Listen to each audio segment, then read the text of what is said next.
the series. So we have not wasted any moment. We've covered a lot of ground, and I think we've made great progress.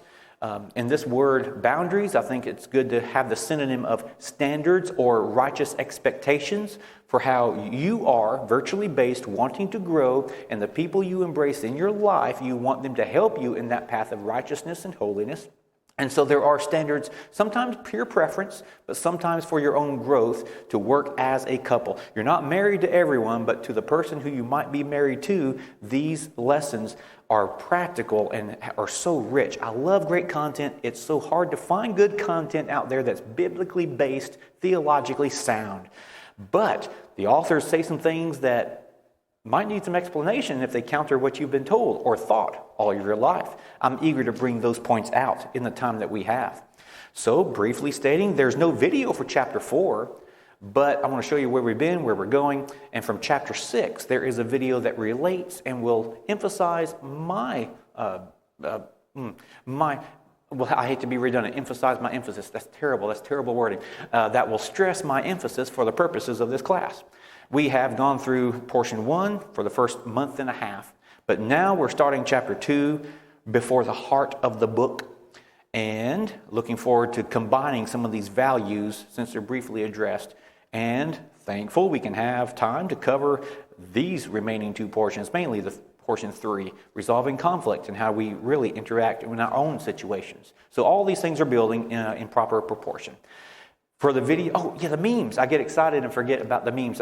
These are some that relate to tonight. Let's get our minds ready for our discussion, and I think we'll have a good time with this. Chapter 4 in the book relates to things like this. As God by creation made 2 of 1, that is, woman from man, 2 of 1, so again by marriage he made 1 of 2. That's a nice poetic way of saying what we know, but looking at it from both the physical and spiritual perspective. I like this meme I saw, kind of a follow-up from Sunday. When God established the institution of marriage, he established it to reflect his image and expand his kingdom. That's not necessarily talking about reproduction as we might think of it carnally, but to truly reflect the gospel and his kingdom in heaven. So that's an amazing application. I'm impressed by that. Here's one. God's intention for marriage is a beautiful oneness, a walking in tandem with God and one another, resulting in the blessings on earth and in heaven. It should be a type of heaven on earth. Here's one that I would take note of outside of context. Marriage it's not about me anymore. And I would pause and think it's 100% about what you have to do, but there is another person involved, so it's clarified from now on, it's always about us. And then I'm thinking always, so that means you never forget, don't be selfish. If that's the intent, then that's the understood point. The assumptive point by that is don't be selfish. Remember, you've got obligations. But in light of our class tonight, there's a lot more to that I wouldn't just share that on my own Facebook wall ever without clarification. We're moving forward. Unity is oneness of purpose. Unity is oneness of purpose. Okay, let's set up your premise. Let's see what you're talking about. By contrast, not sameness of persons. Okay, unity is not lockstep conformity. That is control when you want to make someone else who you want them to be for your own purposes and not allowing their individuality to be in existence the way by God's designing for 2 in the differences to become 1. So again, I'm looking at this. I say, okay, I like the idea. I'll put a check mark of passes Michael's test on that. But here's one that needs some help. Marriage is imperfect. Whoa, wait, what? Are you dissing God's design? Well, no, of course not, but let's see if he explains himself. We start with a desire for oneness, and in this case, oneness is assumed differently by contrast. He says, and then we discover our differences. So we think we're alike, and then we discover our differences. So obviously, on the surface, he's just emphasizing, this meme is just emphasizing, you're more different than you think from the beginning when you think that you're all together in that initial fantasy stage, and the authors will address that. So, we're not perfect people, but we're pursuing righteousness. And that way, 2 imperfect people together form a union, and that union is not heaven yet on earth. But because of heaven, you are unified, covenant bond. We start with a desire for oneness, and then we discover our differences. I'm only sharing that for good conversation's sake, but leading up to a humorous one that does relate. The bottom line is there are differences. We have faults, we also have differences. This is so funny. The most difficult years of marriage are those that follow the wedding. Isn't that good? Isn't that good? It doesn't have to be that way. The reason I share that is I like any work by Gary Smalley. To my knowledge, if you give me a book, a video by him, and it has his name on it, it's probably going to be very good. I've never seen anything bad by Gary Smalley. Loving Keys to Loving Relationships. I have that program. It's excellent.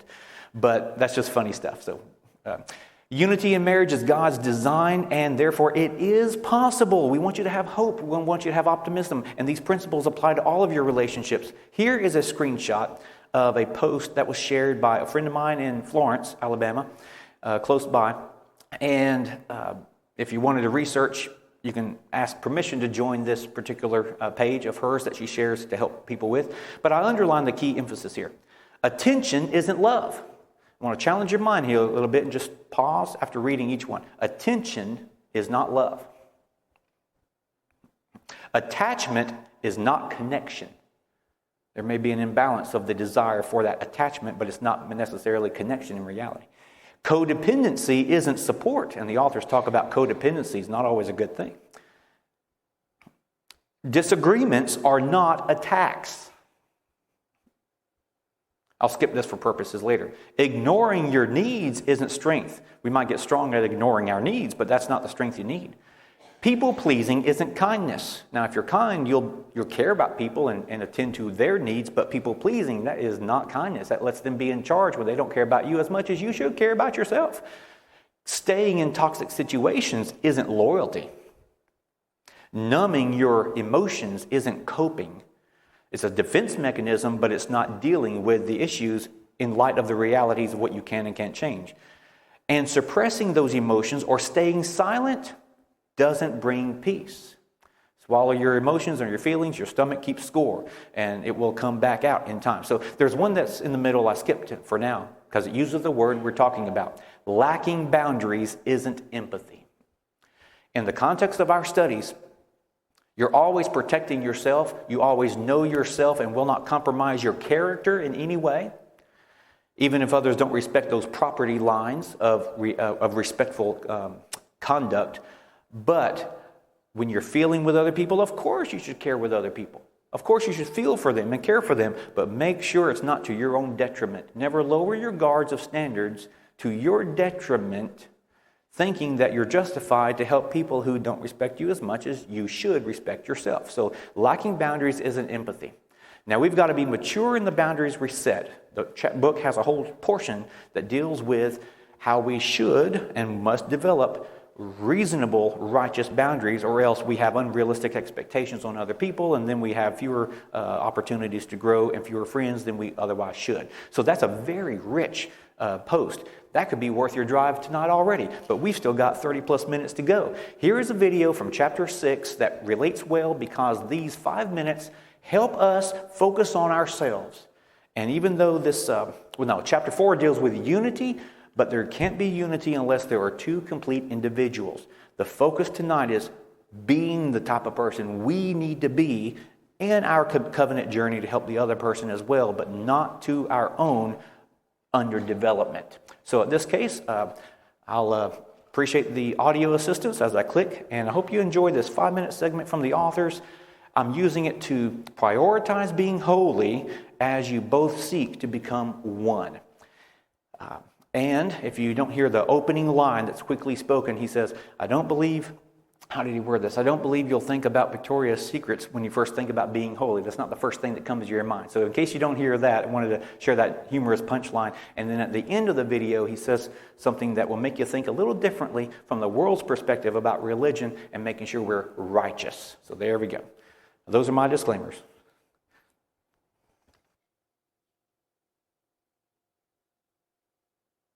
I doubt that Victoria's Secret comes to mind when you think about holiness. Instead, you probably think about something boring and not very romantic. I doubt that holiness sounds like much fun. Holiness does sound kind of stiff and boring to most of us, like some old church experience from childhood. But in reality, holiness is a very attractive value for marriage. A holy person is someone who is, quote, blameless. And the Bible pictures holiness as not just being religious, but also being reality-oriented. And to be holy means to be pure and blameless. Because God is holy, His reality is ultimate reality. And to the extent that we're not holy, we're farther away from the reality of life itself. God is life and ultimate reality, so our unholiness is really a movement away from the ultimate reality of life that we desire. If every marriage placed value on holiness, the following will be present in these relationships: confession and ownership of the problems in each individual, a relentless drive toward growth and development, a giving up of everything that gets in the way of love, a surrendering of everything that gets in the way of truth, a purity of heart where nothing toxic is allowed to grow. And this is a pretty good list of goals for any marriage counselor to have for his clients. If a marriage counselor can get the partners to confess and own their problems and try to rid themselves of everything that gets in the way of love, he or she will succeed in healing the marriage. How great it would be if every marriage were doing that on its own. Kate and David had hit a tough time in their marriage. She had finally decided that she had had enough of his treatment of her, and he would vacillate between emotional withdrawal and angry outbursts. Also, he was drinking more and more. Finally, after David had a few too many beers and caused a big blow-up, she kicked him out of the house. That's when he called me. I agreed to see them together, and it didn't take long for me to realize that David needed to grow in some significant areas if he were going to maintain a relationship with Kate, or anyone else for that matter. When threatened, David would get sarcastic and indirect and angry. He also had a tendency to turn to alcohol or fun when he was close to pain or hurt. I outlined for him the ways that I thought he could take responsibility to change in order to make his marriage work. David got to work with zeal, but every time he would declare a victory of sorts, then he would push for Kate to take him back and let him move back in. It became clear that he was cleaning up his act just to win his wife back. I told David in no uncertain terms that I would not recommend to Kate that she allow him to come back until he convinced me that he was interested in getting better for himself and not for her. In other words, until holiness was important to him apart from what she wanted from him, he was not truly holy. I also told him that he could move back in with her when he was no longer demanding to move back in. Well, David got really depressed. This is when his truly hard work began. I had taken away his goal and motivation for change. He wanted to change just to get his wife back. Now, that's not a bad motivation, but it's never enough, nor should it be primary. The primary reason for growth must be that one is doing what the Bible says, hungering for righteousness. This is the only way that anyone is going to have life when he hungers for it and pursues it with everything that he has. David gradually began to change. He began to see how growing into the kind of person God wanted him to be was the best thing for him. Holiness began to have a different value to him besides getting back into the house. David was getting holy for holiness' sake, not as a result of being pushed into it from the outside or of trying to get Kate back. He was putting so much time and energy into getting well, to getting holy, that this allowed Kate to trust him to be the kind of person she could give her heart to again. They got back together, and they're doing fine. Don't get holiness confused with some religious picture. Pursuing holiness means becoming whole. You become trustworthy and honest and faithful and loving. And in marriage, holiness is anything but boring. It's the kind of purity of heart and trustworthiness from which the deepest kinds of passion flow. So, take off your choir robe and get holy. That was a line of interest. So, God knows our hearts. Sometimes people will say, well, God, I'm doing this, I'm in right standing with you, when He sees our hearts, and sometimes we just don't. So I hope you appreciated that. I've seen that video, of course, a few times, and every time I hear it, I hear something new I didn't before. For the purposes of the rest of our class time, which is appropriately portioned to this point, I am on page 85 in the book, and we're beginning chapter 4. The emphasis is obviously on being who we need to be and commitment to the path of righteousness and holiness so that we can let the Word of God perfect us and have that right perspective of I'm always accountable for me. I'm always accountable for me. So pulling a partner into my life in the form of in the role of a spouse, that there's an obligation where, yes, we're responsible to each other, but as the authors would say, not always for each other. The emphasis is being accountable 100% for yourself. That's what this chapter is about. So with that in mind, I will read some of my highlighted edits. And on the screen, you will only see likely the questions that are forming the chapter itself for discussion. If we were in a small group setting, it would be a lot like this. So, oneness is what the word romance is made of. It's the thing that couples dream about when they first meet. Listen to a friend's description when she feels that what she has finally found, the one. Watch an old movie, and you'll see the leading man and the leading lady gazing into each other's eyes with the fantasy of total oneness. Now, in reality, he says the oneness is no fantasy at all. It's actually God's very design for marriage. And he gives some scriptural discussion that we already have. But what the movies don't show, however, is what it takes to get there.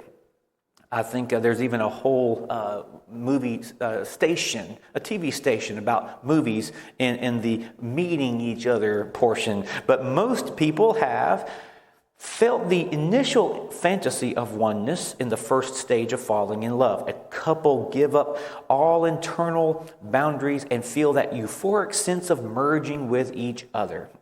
And you hear things like, he's everything I've dreamed of, or she's a goddess, and we are so perfectly matched. This initial stage of relationships can be a wonderful thing as couples experience that state of oneness, quote unquote, for which they have longed. But these experiences are not real oneness. He says they are only a preview. And I like that term, preview. You haven't seen the movie yet.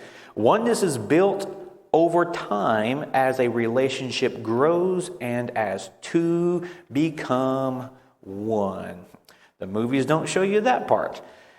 And I emphasize, the part where the initial euphoria goes away, the oneness disappears that they thought they had, and the couple become disillusioned. They begin to notice and not so much sadly appreciate those differences, but they wondered, what went wrong? Did I marry the wrong person? And at this point, more than half give up and go separate ways, not knowing the remedy probably lies in their own growth. He would say that finding another person would result in the same, if not more, growing pains as both individuals now that as a couple they're avoiding. So again, face the targeted issues for your own growth. And he says every married couple needs to grow. Look first at, therefore, the prerequisite of two becoming one. For two to become one, what is the prerequisite? But that we must have two on the outset to complete, that is TWO, two complete individuals coming together.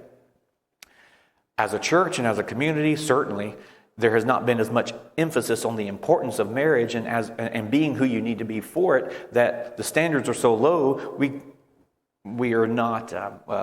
people are getting married and they're far from ready. In the category, two-ness, in the book, page 86 says, the requirement for oneness is two complete people. The Bible defines a complete person as a mature person. Doesn't mean that we're perfect, but we're mature and maturing. Someone who is able to give and receive love and be independent, self-sufficient, live out values honestly, responsibly, self-confident, dealing with problems, failures, just, responsible, matured. If two people who marry are complete by those terms, the oneness they establish will be complete. Now, it doesn't negate their union regardless, but the idea of standards. So again, the more mature you are, the more easily your marriage will be blessed, with both individuals maturing and committed to that path. Then he says, the incomplete partner's longing for completeness will take precedence over what he is able to give to the relationship, and the relationship would then suffer. And that's an interesting insight. I spent longer on the text on this. So if one or both are coming to the marriage asking marriage to complete them, the marriage will break down. Marriage is, he says, not meant to be a place where one gets completed as a person. Now, someone would, that quote right there out of context, I would disagree with that, because you're supposed to help mature each other towards holiness. That's consistent. That's obviously not what the authors are saying here, because the whole book would say otherwise. So out of context, I would say no. But in context, 100% agree.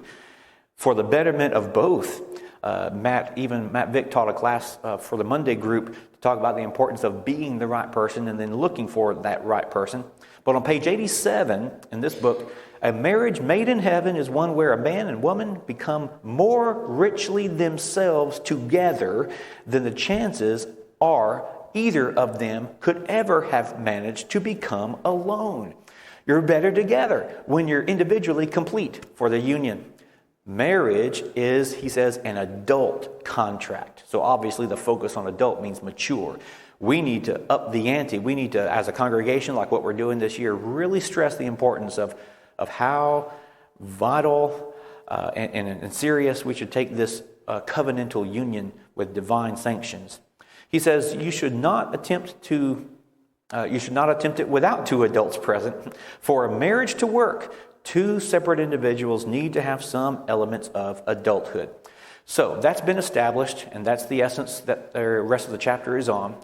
So let's look at this. He said all this to say completing versus complementing. It took me a while to understand this, because in the text itself, he's going to contrast the difference between complementing each other or going into marriage wanting the other to complete you.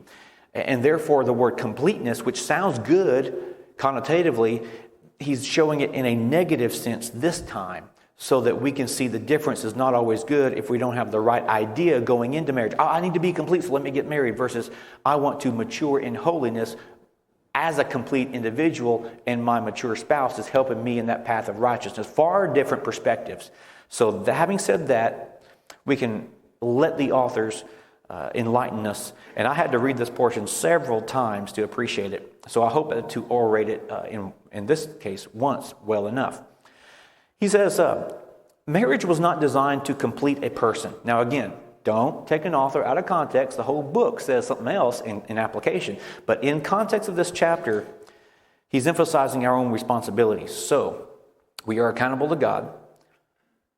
Marriage was designed for two complete people to enter and form something different than either of them is on his or her own.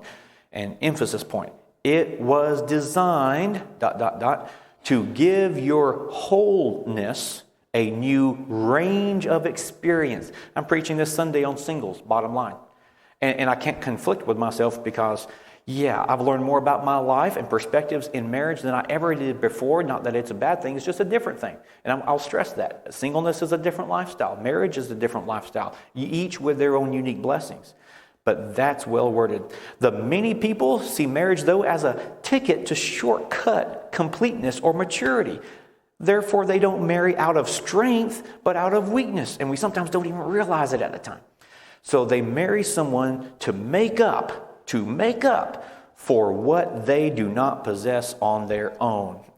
So marrying into a good complement is a blessing, no doubt about it.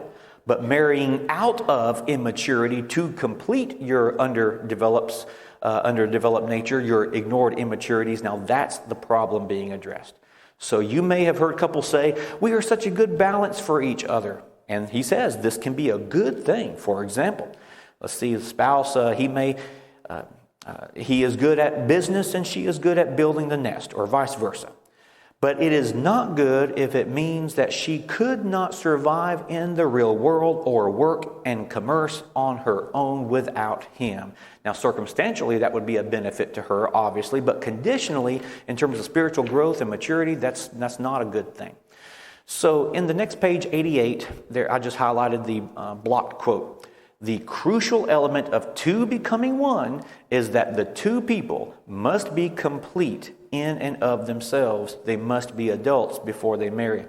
And again, I say, if we're uncomfortable with that, we need to perhaps, as a culture, as a congregation, as a Christian, intensify the importance of marriage to the level the Bible does, so that we don't treat it like the world and have sometimes the same results. I think that more young people, single people, would love the idea of marriage and pursue it if they understood it and saw it modeled the way it should be. With that said, there's just one or two emphasis on page 88. Complementing means bringing differences and perspectives and talents and abilities, experience and gifts to the relationship and forming a partnership. Okay, good. That's a positive. This is where he uses completing as a negative. Completing means making up for one's immaturity as a person. It is an attempt to use another person to balance an imbalance in one's own character, and that never works. Each person is responsible for developing these character imbalances on one's own and then bringing a whole balanced self into the relationship. So in summary, work on yourself. Work on yourself. Be the best you can be for that marriage. And by the example, that encourages the other, no doubt. But areas of completeness then that marriage cannot provide. Here is where he's going to say, work on yourself in these areas and make sure you understand you are 100% responsible for these areas. He gives examples that I won't read for sake of time, but I will say this. From the book, bottom of page 88. Many times people will marry to make up for what they do not possess in their own character. And I think sometimes as we mature, we look back and realize there were elements to what we did that. I think part of that's natural, but that's where good teaching from the start needs to be in our souls so that we can work on each other as we go, or ourselves as we go. But he says, let's see. Okay. I'll summarize this whole illustration on page 89. I wrote my notes to summarize it for sake of time. It's a great, well-written story. But here it is. At a company gathering, a lady saw a guy who was obviously confident, competent, assertive, and shall I say suave and debonair, just looked to be just what, frankly, she was not. But in charge of the situation, okay? She was unaware that her desire was to meet what was lacking in her life. They started dating, they got married, and she learned that yes, he always appeared to be in control, and that didn't carry over well in the marriage itself, wanting to be in control. And he was the type, being in charge, it turns out that he was domineering in many ways socially, environmentally, in those social environments, that the behavior was his mechanism of avoiding the feelings that come with his own insecurities. So he's got a problem, she's got a problem. She's marrying to complete. He is ignoring problems that he needs to work on himself. And so two incomplete people are coming together to form a fractured union, on shaky ground, I should say. Well, that is the scenario described. And what happens after that? On page 90, towards the bottom, says they tried to solve their incompleteness by a merger with someone who possessed what they did not. And of course, the lady in this story was more of a people pleaser, and so she didn't have the assertiveness that she really needed for herself, and so she liked that in someone else. Interesting, isn't it? And this always backfires. They battled in the other what they could not come to terms within themselves. This is one of the reasons that the Bible so often talks about completeness as a view of maturity. They had to work out. See, they had to work on becoming two. They had to work to become two who could then establish a oneness based on the real intimacy of two people and not on the false sense of security the other provided. It was highlighted better than I read that, but I hope that the idea is there. You want to intensify unity and oneness. Each of you focus on yourself, being the kind of person you need to be. Let's get that in order first. If you're already married, that's a sure priority. But it never stops. On page 91, the block quote says, "You must become a complete individual in order to have true oneness with your spouse." I would, in context, agree with that, because the more mature you are, the more easily blessed your marriage can be. And basic human requirements of character are not complements. Whoa, wait, what? Okay, the way he's using complement and complete. He says basic human requirements of character, which is how you need to work on yourself, are not complements, which means if I'm underdeveloped in one area, that doesn't mean I'm made up for if Terry has that advancement in those areas that I do not. Now, it complements the union, of course. It blesses the union. But as for me, I need to have personal development in every single one of those areas for my own growth that I'm accountable for.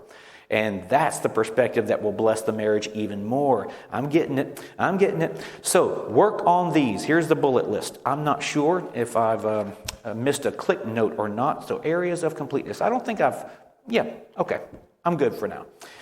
It's not on the screen, but listen to some of these for purposes of mental note, and copies, of course, are available. There's one extra copy of the book itself still available on your way out if you don't have one yet.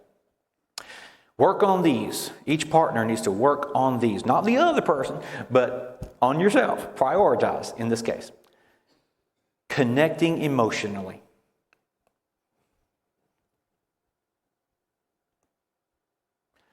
Allowing yourself with your spouse to be vulnerable to share your feelings, your insecurities, faults, failures, and being comfortable in that moment.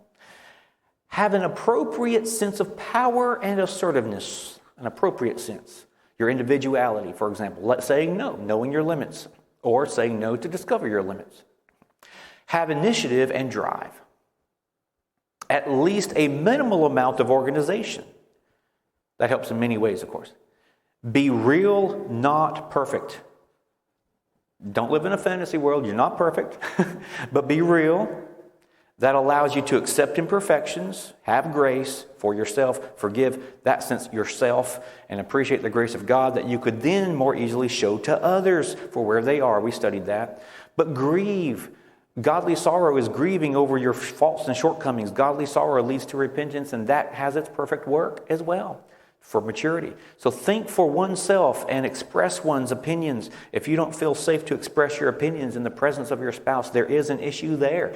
One or both, and there needs to be, I guess I was focusing on ourselves. We need to be that person who encourages the comfort feeling of sharing thoughts and views. Learn and grow. Learning to take risks. That's hard for some people. Some people need to be realistic, be more tempered perhaps, and some people need to take more risks. Grasp and use your talents. Get excited to use your potential. Be responsible and follow through. That's a good feeling. Be free and not controlled by external or internal factors. That's an ongoing project. It's not easy. Easier said than done, but that's something we need to work on. Stay who you are regardless of what's around you. In an adult book, he says, be sexual, be spiritual, have a moral sense, have an intellectual life. Yes, work that mind. Always practice discernment by reason of discernment. Exercise yourself with the scriptures. Wrestle with them sometimes. Of course, they always win, but understand it. These human abilities everyone possesses, although not everyone is able to express them. So develop these spiritual and human characteristics on your own. If you do, then you will each become a complete person. And the two of you can become one as God intended.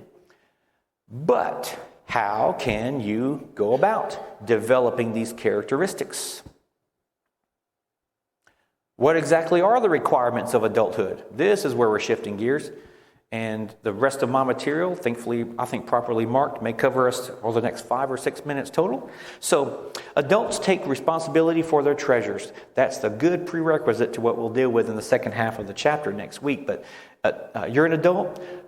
the boundaries you have, the values that you're protecting by your property lines of standards, expectations for yourself, particularly within your own household, of course, very personal to you. These are the things that your boundaries are protecting: your feelings, attitudes, behaviors, choices, your limits, your desires and thoughts, your talents, your love, and all the things that you are responsible for, that you will stand to God accountable for.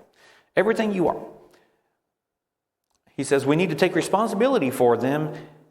If couples don't, their marriage will stagnate to the degree that they disown aspects of their lives and then either blame the other or require the other to fix or make up for it. So just as on the initial stage of the courtship, even into marriage, we can get into this idea of improperly using complimenting or completing, where we think that complimenting is completing, and I need your strengths to complete my weakness so I don't feel so irresponsible to advance myself. That's not the case. Rejoice in the blessings of your spouse that help you in so many ways, but you are accountable for yourself. And that helps the marriage when you realize what you are accountable for. That being stated, for example, he says, for example, a wife who doesn't take responsibility for how she feels might blame her partner when she feels unhappy. Her kind of irresponsibility translates like this: I feel bad and you're not, so you must be doing something wrong. You should be doing something different to make me feel better. Well, even if it's not specified, if there's no real legitimate problem, I highlighted this, blocked it off actually. How many divorces and how much unhappiness occur because one partner depends on the other for happiness and completeness. Oh, that describes so many people. That's something else. That's a whole other world. So how can this be avoided? By each person taking ownership of his or her own treasures. The things that I listed earlier, everything you're accountable for and who you are and become, setting those property lines to protect that, who you are and who you need to be. And second, by each person requiring his or her spouse to take ownership as well. So I would expect the same from my spouse, and you should, in an ideal scenario, expect the same level of responsibility to theirs.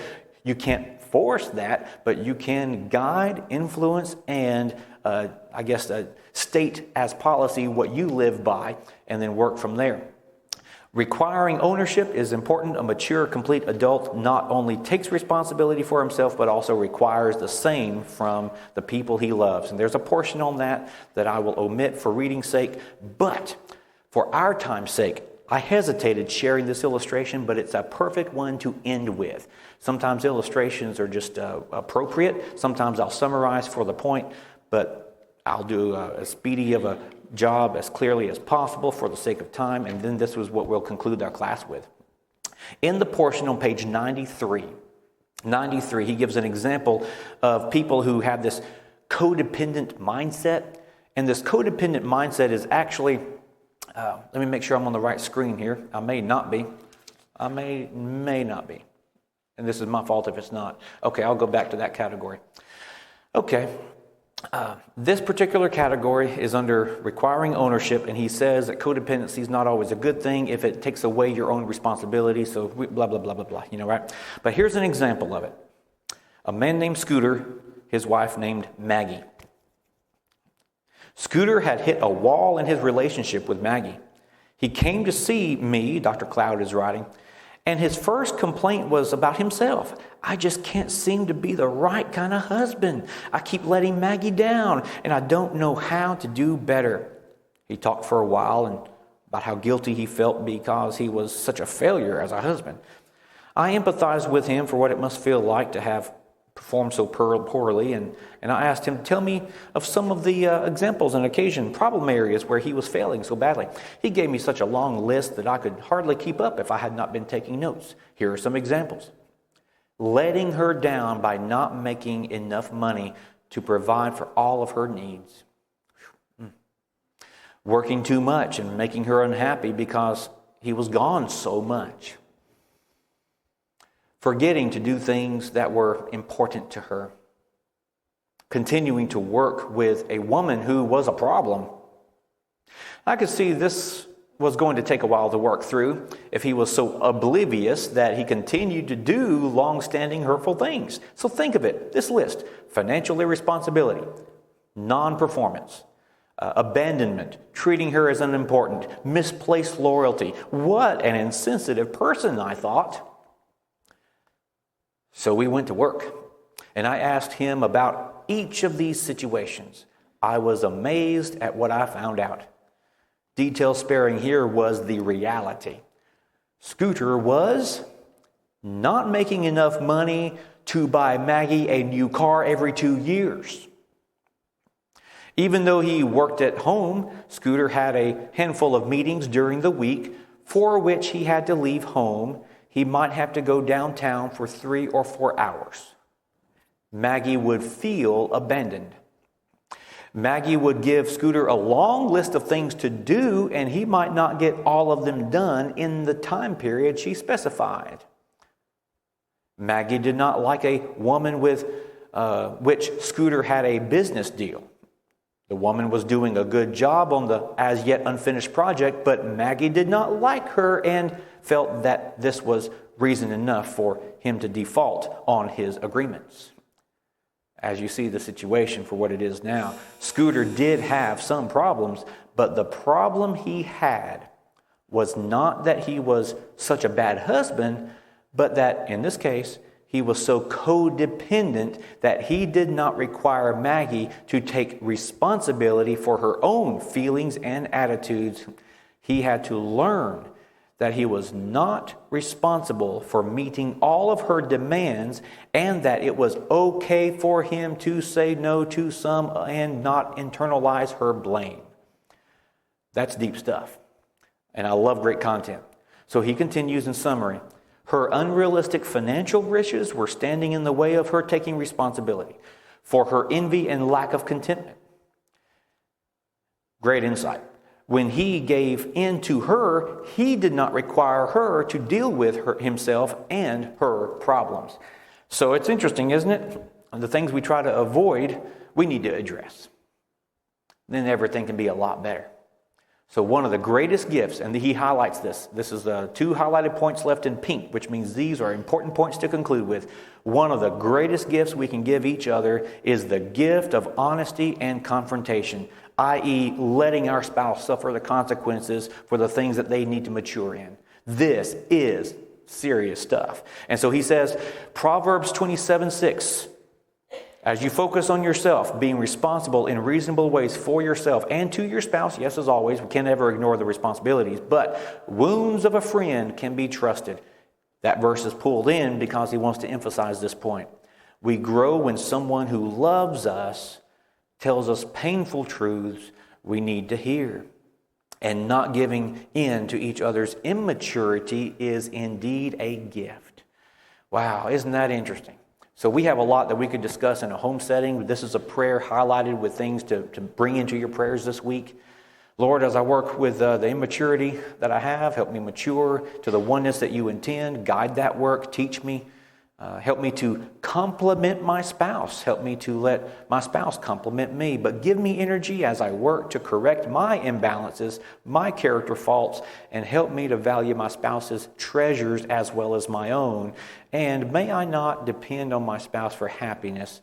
May I focus instead on loving my mate as myself. Paradigm shift. I love this content, and having gotten a better grounding of how much time it takes to cover the content, I'm very happy that we split chapter 4. From this point forward, then we'll deal with how 2 can become 1 as we treasure our spouse's treasures, and that's next. So thank you so much for being here. I hope that it's been a tremendous blessing for you. I'm always available for talking, and that means a lot to me. So next week, technically we'll call it Class 8, Chapter 4B, because we're going to finish that chapter, and we're halfway through the book after that. Thank you, everyone.